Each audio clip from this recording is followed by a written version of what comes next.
ng mga nagbabagang balita.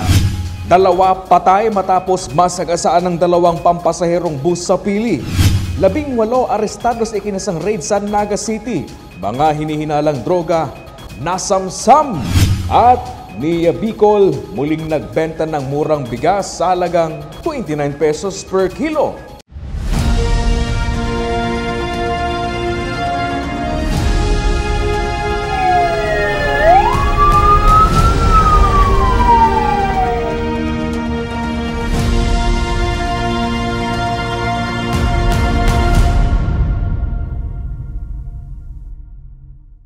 Magandang gabi, narito ang mga maiinit na balita sa Camarines Sur.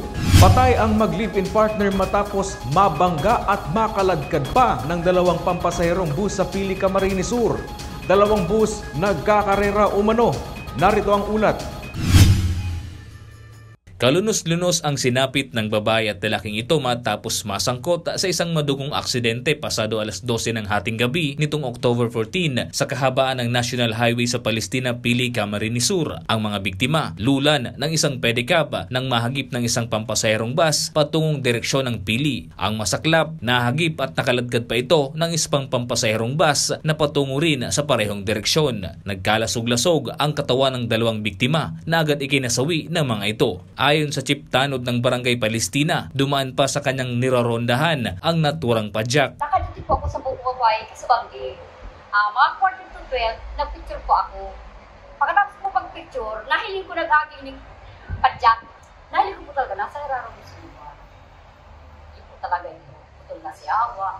Ayon sa impormasyon, pauwi na sana mula sa Lamay ang mga biktima nang mangyari ang insidente. Inaalam pa kung nagkakarera ang dalawang bus nang mangyari ang insidente. Nalas kaya ako, sir, dapat po baga, sir, sa sinday, di lang po sila sa too. Nakapot po sila di ba sa balyo. Pagkapot ko po, sa ilong lang sa sarong bus, sa kasi Roro, yun po ang nakairarong dumandagan. Nasa kustudiya na ng Pili Police ang driver ng dalawang pampasaherong bus. Hindi na rin ang mga ito nagpaunlak ng panayam. Apektado naman ang insidente ang mga pasahero nito na patungong Samar at Masbate. Nagpapatuloy pa ang investigasyon ng mga otoridad sa insidente. Nick De La Cruz, CSN. 18 kataong kalaboso sa ikinasang raid ng PIDEA at PNP sa Barangay Peña Francia, Naga City kagabi. Higit sa 300,000 pesos na halaga ng hinihinalang droga nasamsam sa operasyon. Narito ang ulat ni John Amador.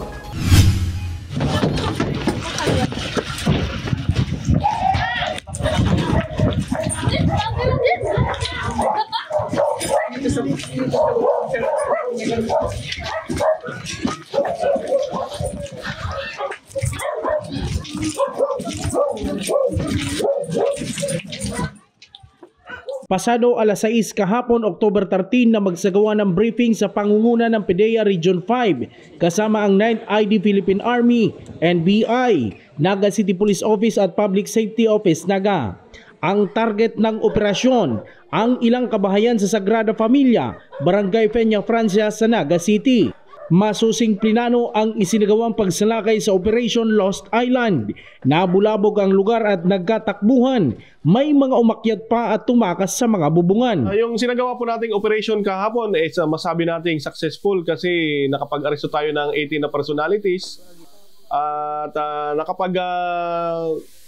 lansag tayo ng 3 drug den sa sinagawa nating operation kahapon. So yan po sa tulong po ng ating mga counterpart, especially po yung full support po ng Naga City Government. 15 katao ang naaresto sa lugar kabilang ang 4 na babae, edad 19 hanggang 67, habang 3 naman sa Santiago Street ng parehong barangay. Rinig rin ang hagulhol na makubkob ng mga otoridad ang hotspot. Mismong ang LGU na din umano ang humingi ng tulong na i-operate ang mga sangkot sa droga dahil sa hotspot, ang lugar na ito ang kanilang inuna. Nagsagawa tayo ng monitoring doon sa mga still active drug personality. Inuna na po natin yung isla kasi dito sa Naga, alam naman natin na ito yung hotspot. So doon tayo nag-focus muna ng ating anti-illegal drug operation. So, malaking operation, sinama na natin lahat ng unit namin sa PIDEA Regional Office 5. Lahat din po ng unit ng Naga City Office, Police Office, yung total amount ng na-recover natin doon is yung value ng illegal drugs na na-recover natin doon is nasa more or less 400,000 pesos po. At yung total quantity ng drugs natin na nakuha doon is nasa more or less 50 grams lahat-lahat po. So yung na-recover natin doon sa tatlong drug din. Ilan umano sa mga nahuli ay pabalik-balik at kilala na sa pagtutulak ng droga. Ayon sa Naga City Police Office, estratehiya din umano ng mga operatiba na buwagin at i-monitor muli kung bumabalik sa dating gawain ng mga ito. Nagtimbang niyan si bagong programa katong bagong GPNP na 911 response. So instead na rayando man naka-standby, piglipat na po. So far naman, part din siya ng strategy, no? Nung umalis, biglang nagbalikan. So parang kita agad. Kaya nga may mga police operation na ginawa. So ang naging nawala lang doon yung tama yun si Cap, yung sa part ng prevention, sa part ng deterrence, yun man lang nawala. Pero yung paghuhuli, nandun pa rin. Ayon kay PDEA Officer Fajardo, ang pangmatagalang solusyon sa paglaganap ng droga na pumapasok sa lungsod ay ang patuloy na inisyatiba ng kanilang ahensya at ng PNP na pigilin makapasok ang droga sa probinsya, habang katuwang ang Naga City Dangerous Drugs Board sa mga aktibong interbensyon sa komunidad. Jan Amador, CSN. Hindi na nakapalagpa ang isang nagpapakilalang dentista matapos maaresto sa ikinasang entrapment operation ng PNP Anti-Cybercrime Group. Narito ang ulat. Matapos mamonitor ng PNP Anti-Cybercrime Group na kumukuha ng kliyente online, ikinasa ng otoridad ang isang entrapment operation pasado alas 12 ng tanghali ngayong araw Lunes sa J. Miranda Avenue, Dayangdang, Naga City laban sa isang 41 anyos na laking Peking dentista. Nagsimula ito sa cyber patrolling natin. So na-monitor na may nag-o-offer ng online na service ng dental. So verification sa kanya, wala siyang lisensya na mag-conduct ng ganitong activity. Nakakuha sa suspect ang mga kagamitan o dental tools at ayon pa kay Captain Babagay, mali din ang lugar at paraan kung saan ng suspect ginagawa ang dental procedure ng kanyang kwak-kwak na alok na serbisyo. Nung mag-test by kami sa kanya kahapon, doon lang mismo sa kusina ng bahay. So sabi nung tao natin na basta na lang ginawa doon sa kusina, inikot niya lang yung mga tinimpla lang gamit ang kamay, yung panghulma, yun na, ganun lang ang ginawa sa kanya. Kasong paglabag sa RA 9484 o ang Philippine Dental Act of 2007 ang kaharapin ng suspect na nasa kustodiya na ng Naga City Police Office, Police Station 2. Ayon sa Republic 9884, yung sa illegal practice, bawal ito. O kaya hinuli namin siya. Wala sila kung sakali man may mga mangyari sa kanila, wala silang babalikan o pwedeng ireklamo kasi nga illegal ito. Sa atin po mga kababayan, wag po silang tumangkilik sa ganitong mga nag-o-offer ng service. Sa ngayon nakakaharap siya sa kaso. Jan Amador, CSN. Patay ang isang pulis matapos aksidenteng mabaril ang kanyang sarili habang naglilinis ng kanyang service firearm. Naghahanda na umano ang biktima na may ranggong Chief Master Sergeant para pumasok sa trabaho. Nakarinig na lang umano ang asawa ng biktima ng putok ng baril na mula pala sa service firearm ng kanyang asawa na naglilinis ng kanyang service firearm ng mga oras na iyon. Isang tama ng bala sa tiyan ang natamo ng biktima na nadala pa sa ospital, ngunit binawian din ng buhay kalaunan. Muling dinagsa ng mga mamimili ang murang agri-products sa NIA Bicol. Tampok dyan ang murang bigas sa halagang 29 pesos per kilo na pinilahan ng piling sektor. Narito ang ulat. Mura, freshly harvest na mga agri-product? Check! Murang bigas? Check na check! Muling dinagsa ang murang bigas sa halagang 29 pesos per kilo na ibinenta ng National Irrigation Administration o NIA Bicol sa vulnerable sector tulad ng mga senior citizen, PWD, solo parent at mga buntis. Isa sa mga maagang nag-abang sa murang bigas ang senior citizen na si Nanay Anita ng Barangay Sabang sa Naga City. Ani ni Nanay Anita, mas mura ang bigas na ibinebenta ng NIA kung ikukumpara sa bigas sa public market. Sigurado kasi na na yung bago. Tapos sa sentro baga kaya mga nakaano niya. Ang bago, mahal talaga. Mahal ang bago. So nakatipid ka po, nanay? Siyempre, mas kita. Total, sa diri naman nalunadan. Ayon kay Nia Bicol, Regional Manager Engineer Gaudencio Jan de Vera, bahagi ito ng programa ng ahensya na contract farming. Kung ano yung ma-harvest ng farmers natin, mulino tayo kaagad. Tapos yun, magkadiwa tayo. Kung ano, kasi may mga nag-harvest na kasi. Harvest time na rin ngayon. So tuloy-tuloy yung kadiwa natin. So kung ano yung available. Ang kagandahan yan, hindi yan stock. Talagang bagong ani po yan. Bagong ani yung binibenta ngayon. So meron tayong 1,100 available for today. Maliban sa murang bigas na na-avail ng mga vulnerable sector, naging avenue rin ito sa mga magsasaka ng probinsya para maibenta ang kanilang ani sa pamamagitan ng kadiwa. Nagsisilbi itong avenue ng mga local farmer para maibenta kaagad ang kanilang mga produkto direkta sa mga mamimili. Chris Novello, CSN. Nasunog ang malaking imahe ng Our Lady of the Most Holy Rosary Shrine sa Kasiguran Pier Site, Barangay Central sa bayan ng Kasiguran, Sorsogon. Nangyari insidente pasado alas 9 ng gabi nitong October 13. Isang napabayaang kandila ang itinuturong sanhi ng sunog. Patunay dyan ang 4 na kandila sa paanan ng imahen matapos maapula ang apoy.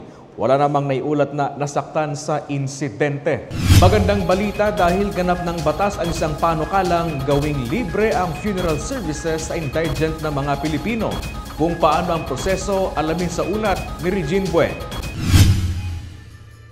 Hindi na po problemahin ng ilang indigent ang pagpapalibing at iba pang funeral services sa ilalim ng bagong batas na Republic Act 12309 o Free Funeral Services Act. Sa ilalim ng naturang batas, libre na ang ilang mahalagang serbisyo tulad ng imbalsamo, kabaong, transportasyon at maging mismong pagpapalibing o cremation para sa mga kwalipikadong pamilya. Ang Department of Social Welfare and Development o DSWD ang mamumunong ahensya sa pagpapatupad ng naturang batas. Sila ang tutukoy sa mga pamilyang walang kakayahang bayaran ng gasto sa burol at libing. Sila rin ang magbabayad sa mga accredited funeral homes sa programa. Ikinatuwa ng publiko ang naturang batas lalo't may kamahalan talaga kapag namatayan. Ayon kina Gladys Montelbacan at Efren San Juan, mga residente ng Canaaman, Camarines Sur, malaking ginhawa ito para sa mga pamilyang hindi makahanap ng sapat na budget para sa pagpapalibing. Ani nila masakit nang mawalan ng mahal sa buhay, mas masakit pa kung ito'y sasabay ng problema sa gastos. Mas maripala na po sa sobrang pagtias ngayon na panahon sa mga sobrang nagtitirios pa para bawas sa indagas po pas isipon. Ang mahal-mahal ng kabaong, ang service, mahal. Tulong yan sa mga walang kakayahan. Upang maka-avail ng free funeral services, kinakailangan magpasa ng mga dokumento tulad ng death certificate, valid ID, at social case study report sa DSWD. Ang mga accredited funeral homes ay dapat mag-alok ng standard package para sa mga indigent at vulnerable sectors at mahigpit na pinagbabawal sa kanila ang maningil sa mga benepisyaryo. Maharap sa kaukulang parusa ang sinumang punerarya o individual na mapatunayang lumabag sa batas. Regine Bue, CSN. Nagpapatuloy ang Educational Assistance Payout ng Provincial Government ng Camarines Sur sa mga student scholars sa probinsya. Kinabukasan ng mga kabataan, prioridad ni Governor El Rey Villafuerte. Narito ang ulat. Lahat posible. Yan ang sabi ni Governor El Rey Villafuerte sa harap ng libu-libong beneficiaries ng Educational Assistance Program ng Provincial Government ng Camarines Sur na ginanap sa Fuerte Camsur Sports Complex nitong October 14, 2025. Isa ang programang ito sa prioridad ng probinsya na layong mabigyan ng sapat na tulong pinansyal ang lahat ng mga mag-aaral sa probinsya ng Camarines Sur, lalong-lalo na ang mga nasa kolehiyo. Kaya naman maraming estudyante ang nalulugod dahil isa sila sa mga mapalad na beneficiary ng programang ito. Nakakatulong, especially to me as a student na nag-take ng masters kasi since wala pa namang trabaho, napakalaki yung benefits nito sa amin kasi lalo na ngayon sa DepEd, one of the requirements dapat merong ma-ed and very helpful siya sa akin, lalo na And of course, thankful ako kay Gov dahil meron siya ganitong program na kung saan nakakatulong sa aming mga, syempre yung mga kapos financially, na kung saan beneficial sa when it comes sa education. As a college student po na farmer lang ang mga parents, nakakatulong po siya para makatapos ako. Sobrang malaking tulong po yun para sa amin. Para naman kay Nanay Natalia, malaking tulong raw sa kanya ang educational assistance dahil napag-aaral niya raw sa kolehiyo ang dalawa niyang anak, kaya naman labis ang pasasalamat niya sa nasabing programa. Ako po ay nagpapasalamat actually kay Gob El Rey, kay Gob Luigi before, sa kanilang pamilya, sapagkat malaking tulong po ang ibinigay ninyo sa aking pamilya. Dalawa yung anak ko pero pinagbigyan nyo pareho. At maraming salamat po, makakatapos yung anak ko sa pamamagitan ng Capitol. At sana marami pa po kayong matulungan. God bless you more po para marami pa kayong matulungan sapagkat maraming umaasa mga taga-Camarines Sur po sa Capitol sa pamumuno po ninyo.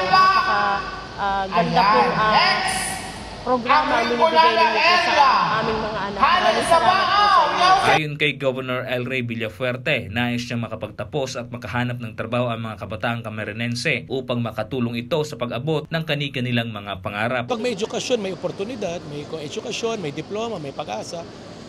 Pag may edukasyon, may rason para umangat sila sa buhay, ang katrabaho.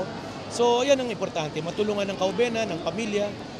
Hindi lang scholarship po ang inaasikaso natin, inaasikaso rin natin na pag-graduate ng kaubenan, magkaroon sila ng oportunidad magkatrabaho. Kaya nga nag-encourage tayo ng mga investor dito, negosyo, hanap buhay, dagdag oportunidad, gumagawa tayo ng Camsur Uptown para hindi na silang maghanap sa Maynila, sa abroad. Yung trabaho, dito na po may trabaho. Naniniwala ang gobernador na ang kabataan ng pag-asa ng bayan, kaya mahalagang nakakamit nito ang suportang kanilang kinakailangan para abutin ang kanilang mga pangarap sa buhay. Nick De La Cruz, CSN.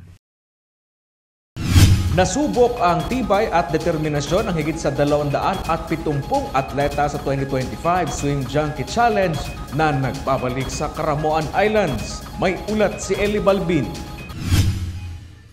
And just like the quote, the love is sweeter the second time around. Muling nasubok ang tibay at determinasyon ng mga atleta na sumabak sa iba't ibang kategorya mula sa 2 kilometers, 5 kilometers, 10 kilometers at 15 kilometers. Sa 2 kilometers category, unang natapos si Rio Marpega mula sa Naga City, habang sa women's naman ay wagi si TP Morena na kapwa mula sa Naga City. Consistent training lang po everyday.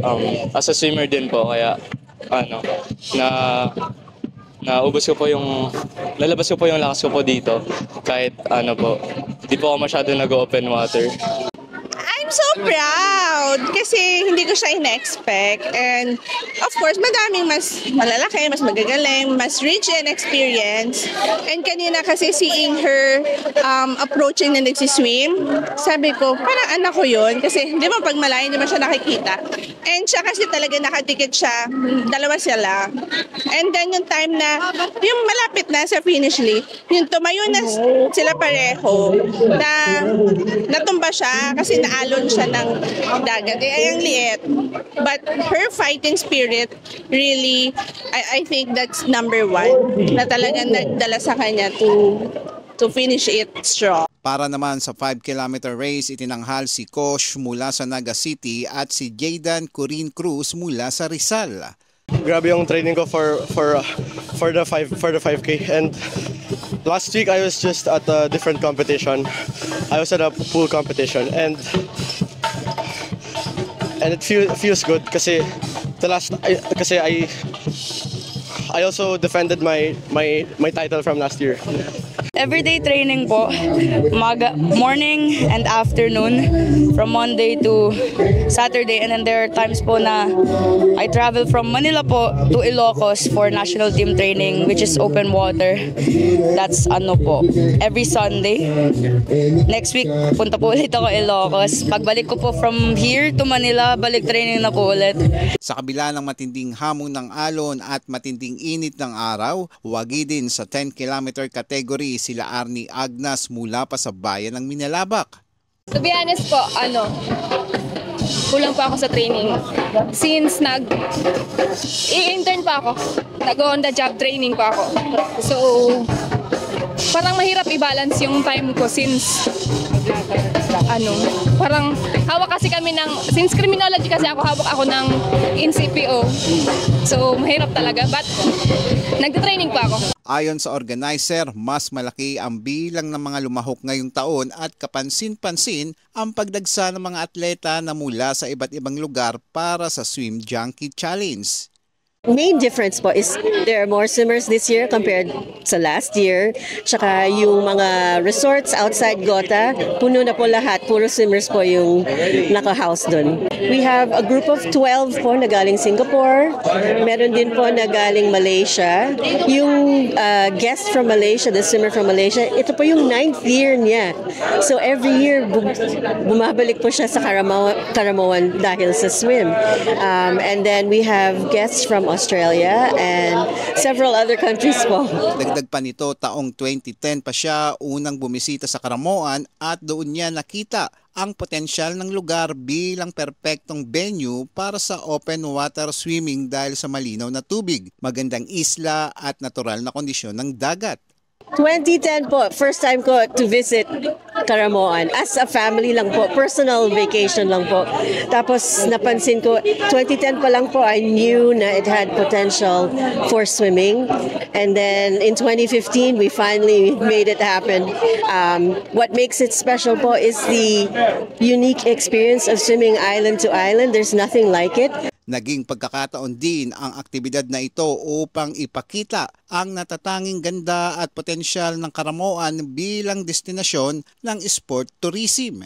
Patunay lang ito na ang Karamoan ay hindi lang para sa bakasyon, kundi para rin sa mga atletang naghahanap ng hamon sa gitna ng while enjoying the beauty of the nature. Sa kabuuan na natiling payapa at organisado ang pagdaraos ng Swim Junkie 2025 at wala ring naiulat na anumang insidente. Eli Balbin, CSN. At yan ang mga maiinit na balita ngayong araw sa Camarines Sur. Kami ang Kamsur News. Ako po si Chris Novello. Diyos mabalos sa pagtitiwala.